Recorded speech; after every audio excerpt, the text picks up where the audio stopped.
The latest attempt to repeal the Obama-era Health Care Act has failed after a dramatic night in the U.S. Senate. At least 3 Republicans, John McCain, Susan Collins and Lisa Murkowski, voted against the bill, which needed a simple majority to pass. It was voted down by 51 votes to 49.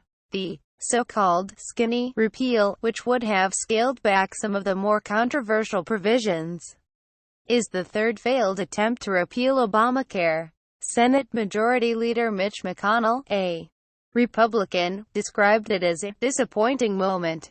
The vote had been delayed after Senate Republicans kept a procedural vote open before the actual Obamacare vote while they attempted to persuade their members to vote for the repeal. It would have resulted in 16 million people losing their health insurance by 2026, with insurance premiums increasing by 20%, according to the Congressional Budget Office (CBO).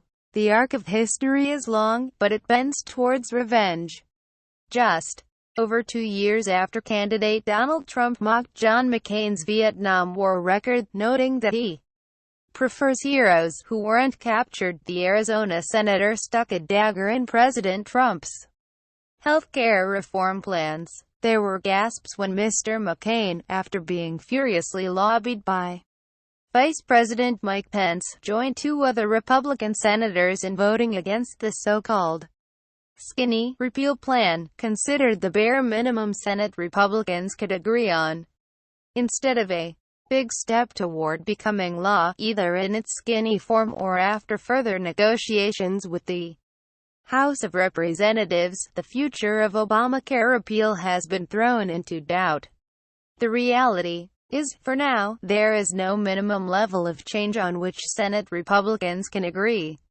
They either have to work with Democrats or resign themselves to stalemate and move on to other topics, like taxes or infrastructure spending. It will take some time for the enormity of this late-night Senate drama to sink in. No one really expected Mr. McCain to be the decisive vote, but the man who once had a reputation as a Republican maverick, now facing a dire brain cancer diagnosis, had at least one more surprise in his pocket.